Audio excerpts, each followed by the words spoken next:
What does AI mean for my job? Yeah. Is it going to mean that I don't have a job, or my kids are not going to have a job? I think we are seeing the most disruptive force in history here. We will have for the first time something that is smarter than the smartest human. There will come a point where no job is needed. You can have a job if you want to have a job for personal satisfaction, but the AI will be able to do everything. We won't have universal basic income, we'll have universal high income. Good evening, everybody. Welcome. Elon, thanks for being here. Thank you for having me. We feel very privileged. We're excited to have you. Right, so I'm going to start with some questions and then we're going to open it up. Let me get straight into it. So, Bill Gates said, "There is no one in our time who has done more to push the bounds of science innovation than you." Well, it's kind of him to say. Yeah, well, that's it. That's a nice thing to have anyone say about you. Nice coming from Bill Gates. But oddly enough, when it comes to AI, actually, for around a decade, you've almost been doing the opposite and saying, hang on, we need to think about what we're doing and what we're pushing here and what do we do to make this safe, and actually maybe we shouldn't be pushing as fast or as hard as we are. You've been doing it for a decade. What was it that caused you to think about it that way, and why do we need to be worried? Yeah, I've been somewhat of a Cassandra for quite a while, where people would, I would tell people, we should really be concerned about AI. They'd be like, what are you talking about? They've never really had any experience with AI. But since I was immersed in technology, I have been immersed in technology for a long time, I could see it coming. But I think this year there have been a number of breakthroughs. I mean, the point at which someone can see a dynamically created video of themselves, somebody can make a video of you saying anything in real time, or me. So there's sort of the deepfake videos, which are really incredibly good. In fact, sometimes more convincing than real ones, and deep real. And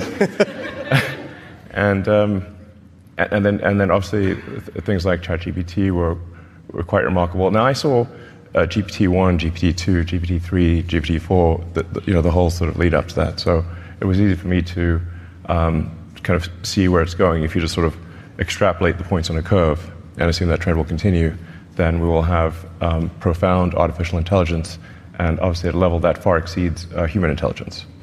But I'm glad to see at this point that people are taking safety seriously, and I'd like to say thank you for holding this AI safety conference. I think actually it will go down in history as being very important.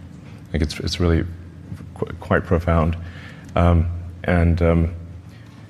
And I do think overall that the potential is there for artificial intelligence, AI, to have most likely a positive effect, and to create a future of abundance where there is no scarcity of goods and services.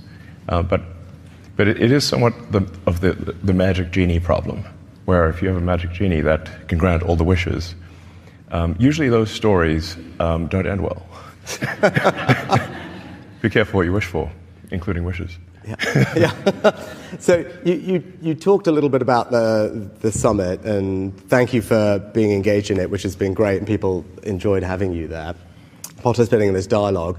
Now, one of the things that we achieved today in the meetings between the companies and the leaders was an agreement that externally, ideally governments, should be doing safety testing of models before they're released. Yeah. I think this is something that you've spoken about a little bit. It was something we worked really hard on because my job in government is to say, hang on, there is a potential risk here, not a definite risk, but a potential risk of something that could be bad. Yeah. My job is to protect the country. Yes. And we can only do that if we develop the capability we need in our safety institute and then go in and make sure we can test the models before they are released. Delighted that happened today, but what's your view on what we should be doing? Right, you've talked about the potential risk. Right, again, we don't know, but what are the types of things governments like ours should be doing to manage and mitigate against those risks? Well, I generally think that it is good for government to play a role when the public safety is at risk. So, really, for the vast majority of software, the public safety is not at risk. I mean, if the app crashes on your phone or your laptop, it's not a massive catastrophe. But when you're talking about digital superintelligence, I think, which does pose a risk to the public, then there is a role for government to play to safeguard the interests of the public. And this is, of course, true in many fields, aviation, cars, I deal with regulators throughout the world because of Starlink being communications, rockets being aerospace, and cars, being vehicle transport. So I'm very familiar with dealing with regulators, and I actually agree with the vast majority of regulations. There's a few that I disagree with from time to time, but 0.1% probably, or less than 1% of regulations I disagree with.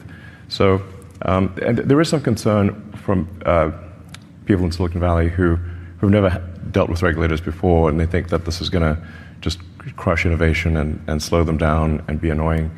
But and it will be annoying. It's true. They're not wrong about that. But I think we've learned over the years that having a referee is a good thing.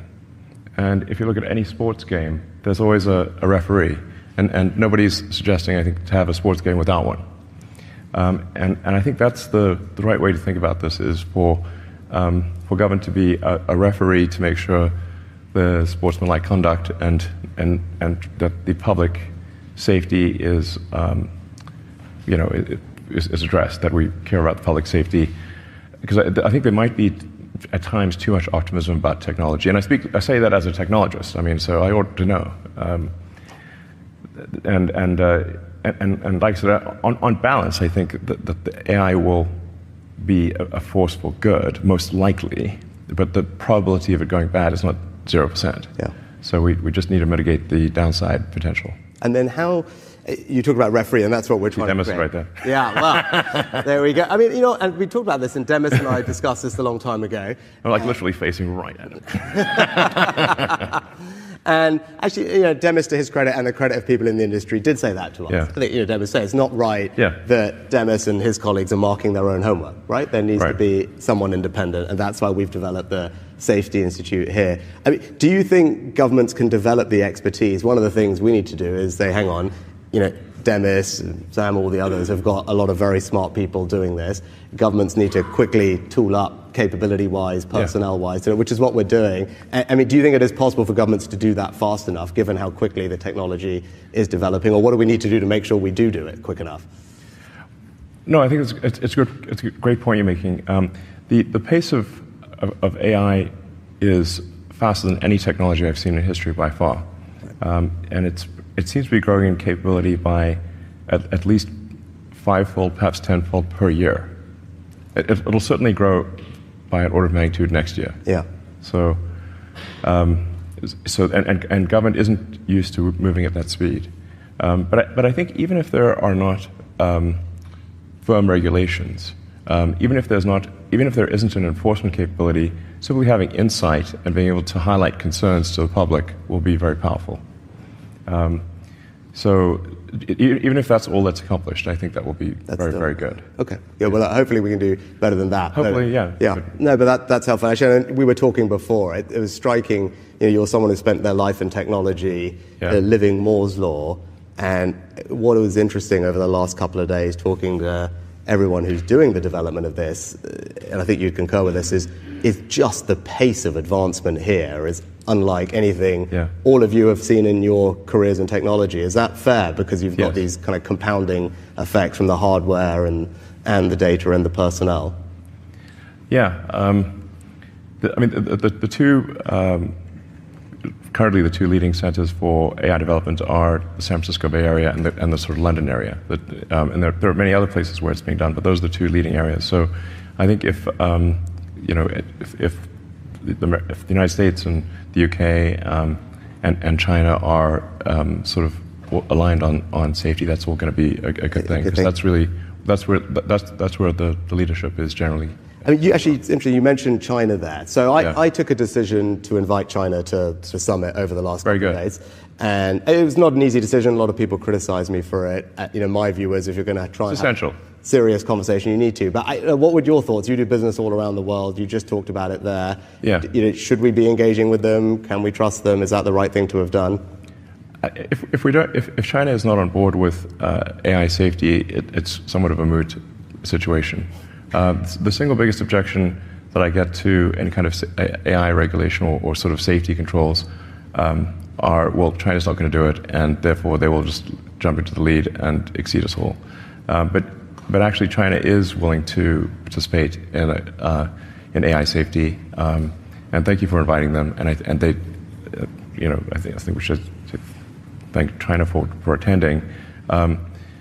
When I was in China earlier this year, my main subject of discussion with the leadership in China was AI safety, and saying that this is really something that they should care about, and they took it seriously, and you are too, which is great.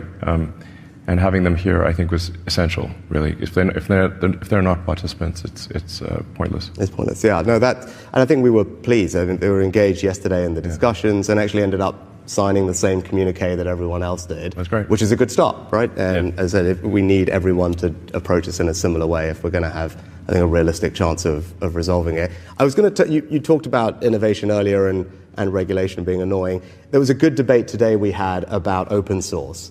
And I think you've kind of been a proponent of algorithmic transparency and making some of the X algorithms public. And I think we were talking about Jeffrey Hinton on the way in. Yeah. He's been very concerned about open source models being used by bad actors.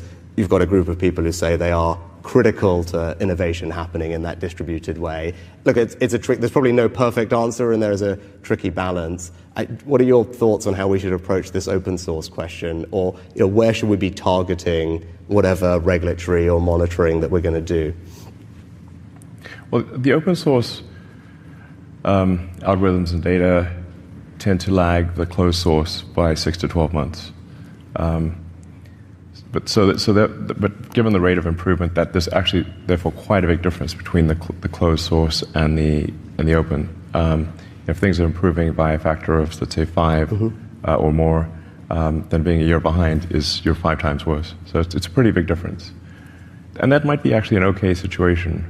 But it certainly will get to the point where you've got open source AI that can do. That will start to approach human-level intelligence, or perhaps exceed it.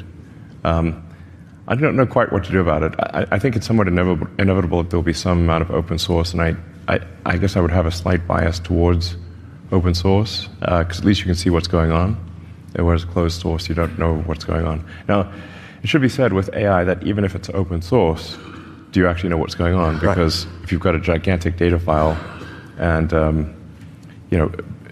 sort of billions of data points or weights and parameters, you can't just read it and see what it's going to do. It's a gigantic file of inscrutable numbers. You can test it when you run it. You can test it. You can run a bunch of tests to see what it's going to do, but it's probabilistic as opposed to deterministic. It's not like traditional programming where you've got very discrete logic, and the outcome is very predictable, and you can read each line and see what each line's going to do. A neural net is just a whole bunch of probabilities. It sort of ends up being a giant comma-separated value file. It's like, our digital God is a CSV file? Really? Okay. But that is kind of what it is. Yeah. No, that point you've just made is one that we have been talking about a lot, because, again, conversations with the people who are developing the technology make the point that you've just made. It is not like normal software where there's predictability about inputs improving leading to this particular output improving. Yeah. And as the models iterate and improve, we don't quite know what's going to come out the other end. I think Demis would agree with that, which is why I think there is this bias for, look, we need to get in there while the training runs are being done, before the models are released, to understand what has this new iteration brought about in terms of capability, which it sounds like you would agree with. I was going to shift gears a little bit. You've talked a lot about human consciousness, human agency, which actually might strike people as strange, given that you are known for being such a brilliant innovator and technologist, but it's quite heartfelt when I hear you talk about it and the importance of maintaining that agency in technology and preserving human consciousness. Yeah. Now, that kind of links to the thing I was going to ask is, when I do interviews or talk to people out and about in this job about AI, the thing that comes up most actually is probably not so much the stuff we've been talking about, but jobs.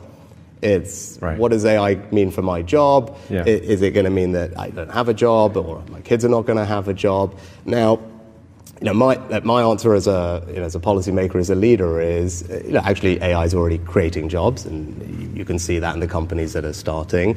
Also, the way it's being used is a little bit more as a co-pilot necessarily versus replacing the person. There's still human agency, but it's helping you do your job better, which is a good thing.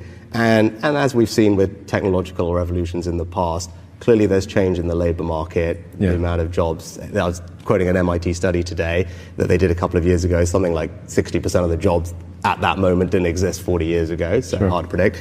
And my job is to create an incredible education system, whether it's at school, whether it's retraining people at any point in their career, because ultimately if we've got a skilled population, they'll be able to keep up with the pace of change and have a good life. But that it's still a concern. And what would your kind of observation be on AI and the impact on labor markets and people's jobs, and how they should feel about that as they think about this?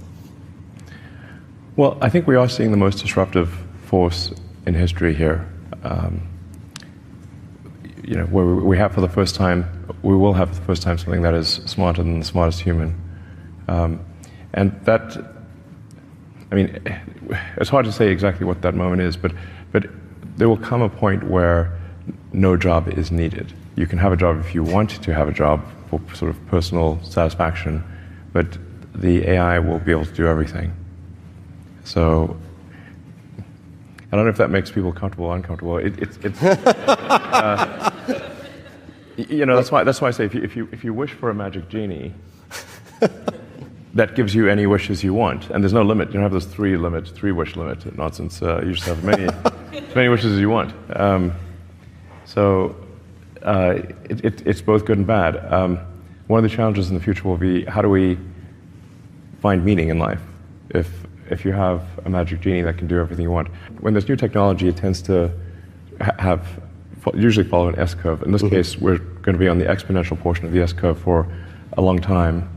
And you'll be able to ask for anything. It won't be, and we won't have universal basic income. We'll have universal high income.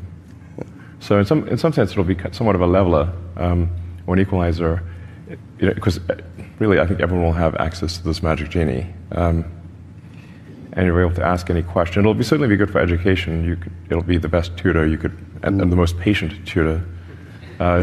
Sit there all day. But there will be no shortage of goods and services. We'll be an age of abundance. I think I'd recommend people read Ian Banks. The Banks culture books are probably the best envisioning. In fact, not probably. They're definitely by far the best envisioning of an AI future. There's nothing even close. So I'd really recommend Banks. I'm a very big fan. All his books are good. There's not say which one. All of them. So that'll give you a sense of what is I guess a fairly utopian or protopian future with AI. Yeah. Which is good from as you said, it's a universal high income, which is a nice phrase, and it's good from a kind of materialistic sense, age of abundance. Actually, that it kind of then leads to the question that you posed, right? I'm someone who believes work gives you meaning, right? I talk a lot about that as I think work is a good thing. It gives people purpose in their lives, and if you then remove a large chunk of that, what does that mean, and where do you get that? Yeah. Where do you get that drive, that motivation, that purpose? I mean, you were talking about it. You work a lot of hours. I do. As I was mentioning when we were talking earlier, I have to somewhat engage in deliberate suspension of disbelief because if I'm putting so much blood, sweat, and tears into a work project and burning the 3 a.m. oil, then I'm like, wait, why am I doing this? I can just wait for the AI to do it. I'm just lashing myself for no reason. Yeah. I must be a glutton for punishment or something. We call Demis and tell him to hurry up, and then you can have a holiday, right? That's the plan.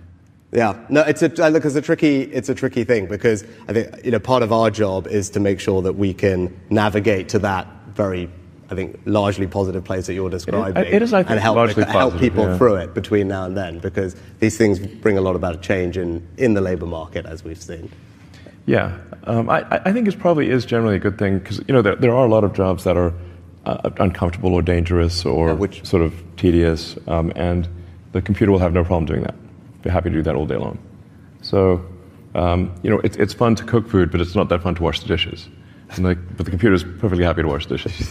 And I guess there is, we still have sports like where humans compete in like the Olympics, and obviously a machine can go faster than any human, but we still have humans race against each other, and have have these sports competitions against each other where even though the machines are better, they're still, I guess, competing to see who can be the best human at something. Yeah. And people do find fulfillment in that. Yeah. So I guess that's perhaps a good example of how even when machines are faster than us, stronger than us, we still find a way. We still enjoy competing against other humans to at least see who's the best human. Yeah. That's a good analogy. And we've been talking a lot about managing the risks. Just before we move on and finish on AI, is just talk a little bit about the opportunities. You're engaged in lots of different companies, Neuralink being an obvious one, which is doing some exciting stuff. You touched on the thing that I'm probably most excited about, which is in education. Yeah. And I think many people will have seen Sal Khan's video from earlier this year, his TED Talk about, as you talked about, it's like a personal tutor. Yeah, personal tutor, an amazing personal tutor. An amazing personal tutor, and we know the difference in learning. Having that personalized tutor is incredible compared to classroom learning. So if you can have every child have a personal tutor specifically for them that then just evolves with them over time, that could be extraordinary. And so that, for me, I look at that, I think, gosh, that is within reach at this point, and that's one of the benefits I'm most excited about. Like when you look at the landscape of things that you see as possible, what is it that you are particularly excited about? I think certainly AI tutors are going to be amazing. Perhaps already are. I think there's also perhaps companionship, which may seem odd because how can the computer really be your friend? But if you have an AI that has memory, and remembers all of your interactions and has read you can say like give it permission to read everything you've ever done. So it really will know you better than anyone, perhaps even yourself. And where you can talk to it every day, and those conversations build upon each other, you will actually have a great friend. As long as that friend can stay your friend and not get turned off or something. Don't turn off my friend. But I think that will actually be a real thing. And one of my sons is sort of has some learning disabilities and has trouble making friends actually. And I was like, well, an AI friend would actually be great for him. Oh, okay.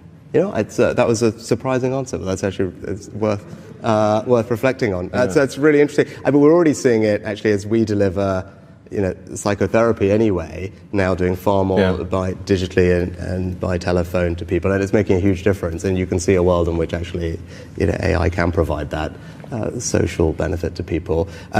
Just a quick question on X, and then we should open it up to everybody. You made a change. Made many changes, but quite a few. One of the changes, which goes into the space that we have to operate in this balance between free speech and moderation is we grapple with as politicians. Sure. You were grappling with your own version of that, and you moved away from a kind of manual human.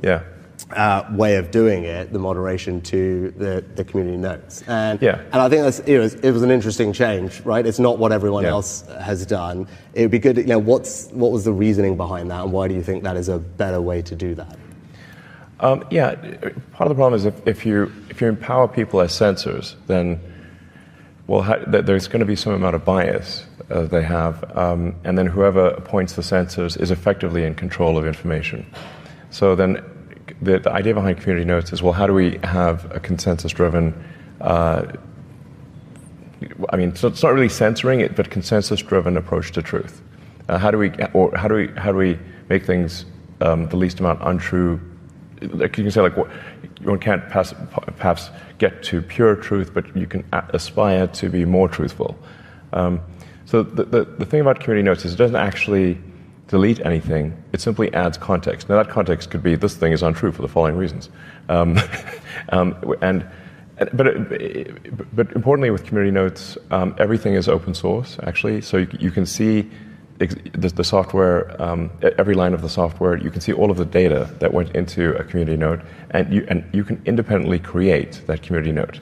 So if you see manipulation of the data, you can actually highlight that and say, well, there appears to be some gaming of the system, and you can suggest improvements.